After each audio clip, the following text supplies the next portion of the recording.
بسم اللہ الرحمن الرحیم۔ شروع اللہ کا نام لے کر جو بڑا مہربان نہایت رحم والا ہے۔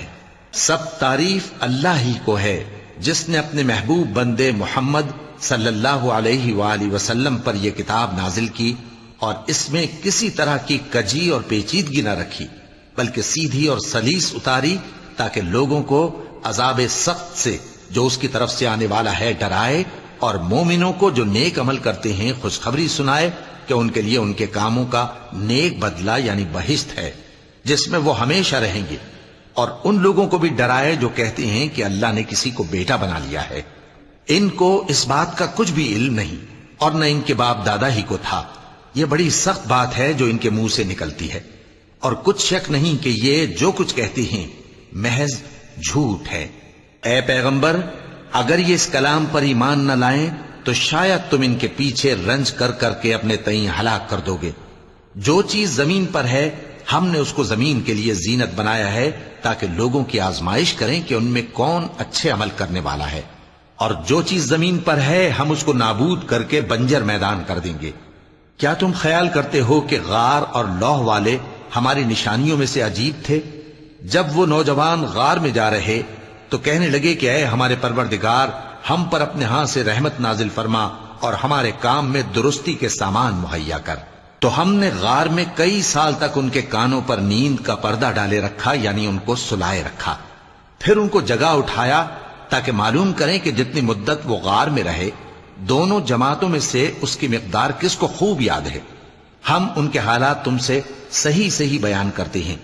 وہ کئی نوجوان تھے جو اپنے پروردگار پر ایمان لائے تھے، اور ہم نے ان کو اور زیادہ ہدایت دی تھی اور ان کے دلوں کو مربوط یعنی مضبوط کر دیا۔ جب وہ اٹھ کھڑے ہوئے تو کہنے لگے کہ ہمارا پروردگار آسمانوں اور زمین کا مالک ہے، ہم اس کے سوا کسی کو معبود سمجھ کر نہ پکاریں گے۔ اگر ایسا کیا تو اس وقت ہم نے بے عقلی کی بات کی۔ ان ہماری قوم کے لوگوں نے اس کے سوا اور معبود بنا رکھے ہیں، بھلا یہ ان کے معبود ہونے پر کوئی کھلی دلیل کیوں نہیں لاتے؟ تو اس سے زیادہ کون ظالم ہے جو اللہ پر جھوٹ باندھے؟ اور جب تم نے ان مشرکوں سے اور جن کی یہ اللہ کے سوا عبادت کرتے ہیں ان سے کنارہ کر لیا ہے تو غار میں چل رہو، تمہارا پروردگار تمہارے لیے اپنی رحمت وسیع کر دے گا اور تمہارے کاموں میں آسانی کے سامان مہیا کرے گا۔ اور جب سورج نکلے تو تم دیکھو کہ دھوپ ان کے غار سے داہنی طرف سمٹ جائے، اور جب غروب ہو تو ان سے بائیں طرف کترا جائے، اور وہ اس غار کے کشادہ حصے میں تھے۔ یہ اللہ کی نشانیوں میں سے ہیں، جس کو اللہ ہدایت دے وہ ہدایت یاب ہے، اور جس کو گمراہ رہنے دے تو تم اس کے لیے کوئی دوست راہ بتانے والا نہ پاؤ گے۔ اور تم ان کے متعلق خیال کرو کہ وہ جاگ رہے ہیں حالانکہ وہ سوتے ہیں، اور ہم ان کو دائیں اور بائیں کروٹ بدلاتے تھے، اور ان کا کتا چوکھٹ پر دونوں ہاتھ پھیلائے ہوئے تھا۔ اگر تم ان کو جھانک کر دیکھتے تو پیٹ پھیر کر بھاگ جاتے اور ان سے دہشت میں آ جاتے۔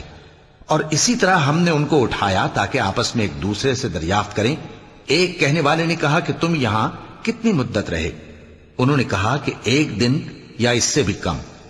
انہوں نے کہا کہ جتنی مدت تم رہے ہو تمہارا پروردگار ہی اس کو خوب جانتا ہے، تو اپنے میں سے کسی کو یہ روپیہ دے کر شہر بھیجو، وہ دیکھے کہ نفیس کھانا کون سا ہے تو اس میں سے کھانا لے آئے، اور احتیاط سے آئے جائے اور تمہارا حال کسی کو نہ بتائے۔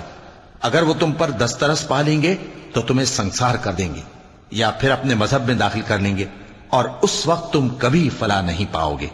اور اسی طرح ہم نے لوگوں کو ان کے حال سے خبردار کر دیا تاکہ وہ جانیں کہ اللہ کا وعدہ سچا ہے، اور یہ کہ قیامت جس کا وعدہ کیا جاتا ہے اس میں کچھ شک نہیں۔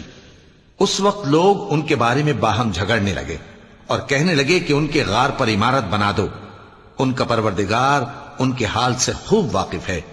جو لوگ ان کے معاملے میں غلبہ رکھتے تھے وہ کہنے لگے کہ ہم ان کے غار پر مسجد بنائیں گے۔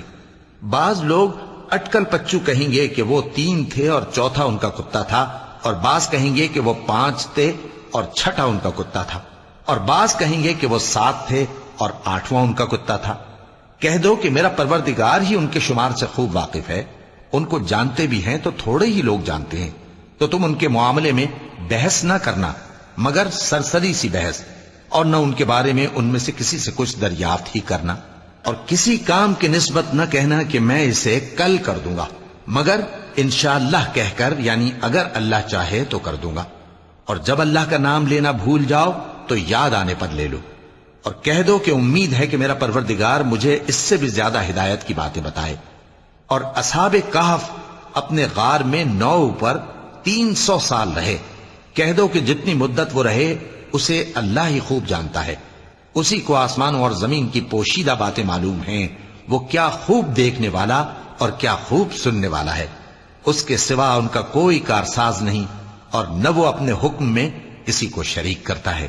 اور اپنے پروردگار کی کتاب کو جو تمہارے پاس بھیجی جاتی ہے پڑھتے رہا کرو، اس کی باتوں کو کوئی بدلنے والا نہیں، اور اس کے سوا تم کہیں پناہ بھی نہیں پاؤ گے۔ اور جو لوگ صبح و شام اپنے پروردگار کو پکارتے اور اس کی خوشنودی کے طالب ہیں، ان کے ساتھ صبر کرتے رہو، اور تمہاری نگاہیں ان میں سے گزر کر اور طرف نہ دوڑیں کہ تم دنیاوی زندگی کی رونقوں کے خواستگار ہو جاؤ۔ اور جس شخص کے دل کو ہم نے اپنی یاد سے غافل کر دیا ہے اور وہ اپنی خواہش کی پیروی کرتا ہے اور اس کا کام حد سے بڑھ گیا ہے، اس کا کہا نہ ماننا۔ اور کہہ دو کہ لوگو یہ قرآن تمہارے پروردگار کی طرف سے برحق ہے، تو جو چاہے ایمان لائے اور جو چاہے کافر رہے۔ ہم نے ظالموں کے لیے دوزخ کی آگ تیار کر رکھی ہے جس کی قناتیں ان کو گھیر رہی ہوں گی، اور اگر فریاد کریں گے تو ایسے کھولتے ہوئے پانی سے ان کی داد رسی کی جائے گی جو پگھلے ہوئے تانبے کی طرح گرم ہوگا اور جو ان کے چہروں کو بھون ڈالے گا۔ ان کے پینے کا پانی بھی برا اور آرام گاہ بھی بری۔ اور جو ایمان لائے اور کام بھی نیک کرتے رہے تو ہم نیک کام کرنے والوں کا اجر ضائع نہیں کرتے۔ ایسے لوگوں کے لیے ہمیشہ رہنے کے باغ ہیں جن میں ان کے محلوں کے نیچے نہریں بہ رہی ہیں، ان کو وہاں سونے کے کنگن پہنائے جائیں گے، اور وہ باریک دیبا اور اطلس کے سبز کپڑے پہنا کریں گے، اور تختوں پر تکیے لگا کر بیٹھا کریں گے۔ کیا خوب بدلہ اور کیا خوب آرام گاہ ہے۔ اور ان سے 2 شخصوں کا حال بیان کرو جن میں سے ایک کو ہم نے انگور کے 2 باغ عنایت کیے تھے اور ان کے گردا گرد کھجوروں کے درخت لگا دیے تھے اور ان کے درمیان کھیتی پیدا کر دی تھی۔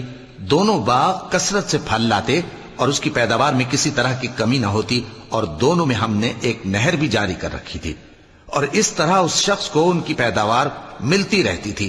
تو ایک دن جبکہ وہ اپنے دوست سے باتیں کر رہا تھا، کہنے لگا کہ میں تم سے مال و دولت میں بھی زیادہ ہوں اور جتھے اور جماعت کے لحاظ سے بھی زیادہ عزت والا ہوں، اور ایسی شیخیوں سے اپنے حق میں ظلم کرتا ہوا اپنے باغ میں داخل ہوا۔ کہنے لگا کہ میں نہیں خیال کرتا کہ یہ باغ کبھی تباہ ہو، اور نہ خیال کرتا ہوں کہ قیامت برپا ہو، اور اگر میں اپنے پروردگار کی طرف لوٹایا بھی جاؤں تو وہاں ضرور اس سے اچھی جگہ پاؤں گا۔ تو اس کا دوست جو اس سے گفتگو کر رہا تھا کہنے لگا کہ کیا تم اس ذات سے کفر کرتے ہو جس نے تم کو مٹی سے پیدا کیا، پھر نطفے سے، پھر تمہیں پورا آدمی بنایا؟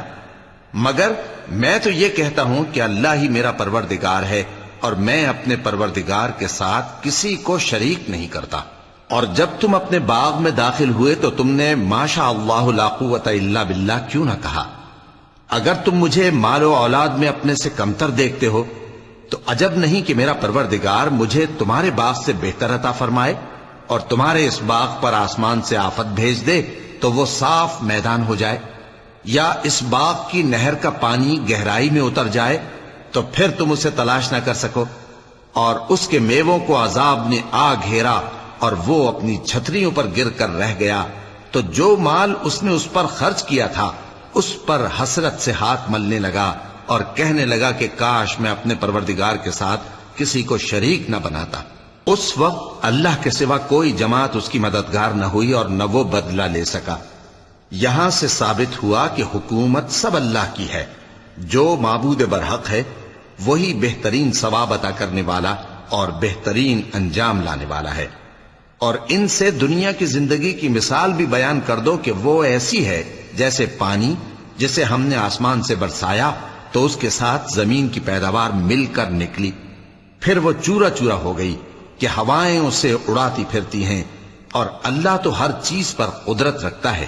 مال اور بیٹے تو دنیا کی زندگی کی رونق و زینت ہیں، اور نیکیاں جو باقی رہنے والی ہیں وہ ثواب کے لحاظ سے تمہارے پروردگار کے ہاں بہت اچھی اور امید کے لحاظ سے بہت بہتر ہیں۔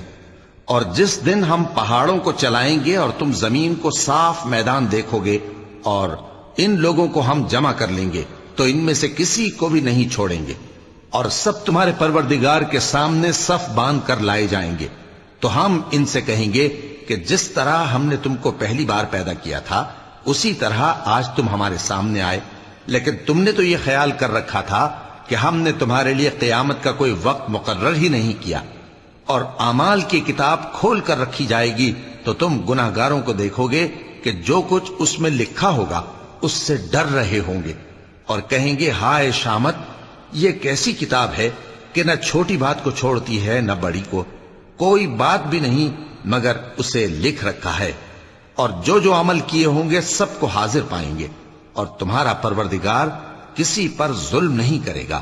اور جب ہم نے فرشتوں کو حکم دیا کہ آدم کو سجدہ کرو تو سب نے سجدہ کیا مگر ابلیس نے نہ کیا، وہ جنات میں سے تھا تو اپنے پروردگار کے حکم سے باہر ہو گیا۔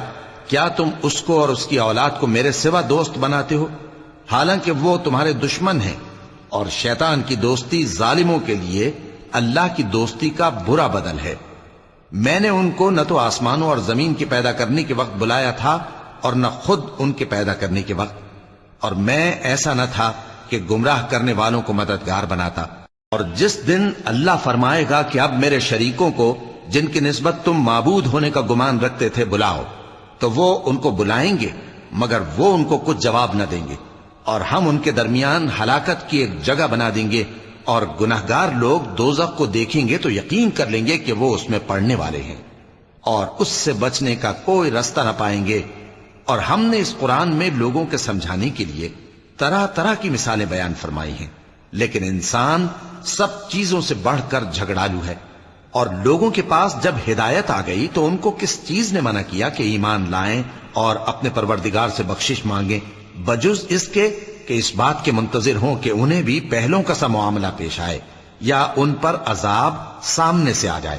اور ہم جو پیغمبروں کو بھیجا کرتے ہیں تو صرف اس لیے کہ لوگوں کو اللہ کی نعمتوں کی خوشخبریاں سنائیں اور عذاب سے ڈرائیں، اور جو کافر ہیں وہ باطل کی مدد سے جھگڑا کرتے ہیں تاکہ اس سے حق کو پھسلا دیں، اور انہوں نے ہماری آیتوں کو اور جس چیز سے ان کو ڈرایا جاتا ہے اسے ہنسی بنا لیا ہے۔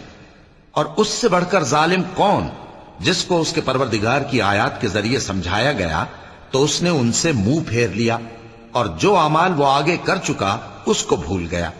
ہم نے ان کے دلوں پر پردے ڈال دیے کہ اسے سمجھ نہ سکیں، اور کانوں میں ثقل پیدا کر دیا ہے کہ سن نہ سکیں، اور اگر تم ان کو رستے کی طرف بلاؤ تو کبھی رستے پر نہ آئیں گے، اور تمہارا پروردگار بخشنے والا صاحب رحمت ہے۔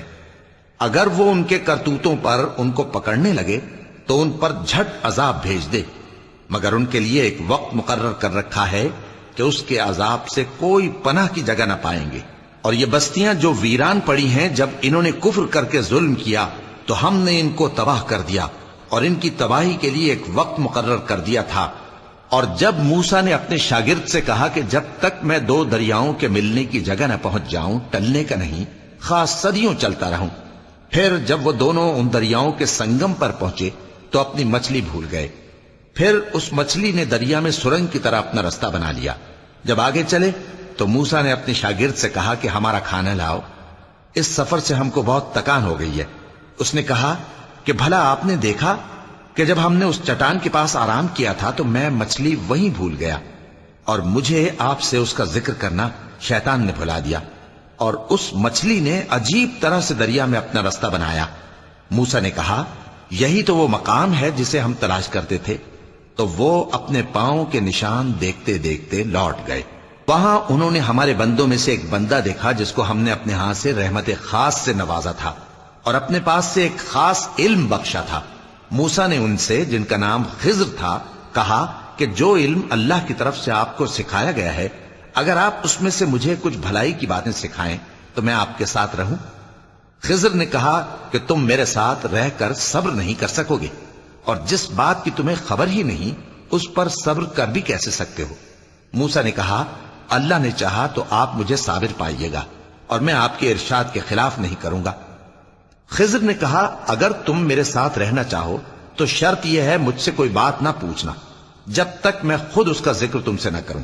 تو دونوں چل پڑے، یہاں تک کہ جب کشتی میں سوار ہوئے تو خضر نے کشتی کو پھاڑ ڈالا۔ موسیٰ نے کہا، کیا آپ نے اس کو اس لیے پھاڑا ہے کہ سواروں کو غرق کر دی؟ یہ تو آپ نے بڑی عجیب بات کی۔ خضر نے کہا، کیا میں نے نہیں کہا تھا کہ تم میرے ساتھ صبر نہ کر سکو گے؟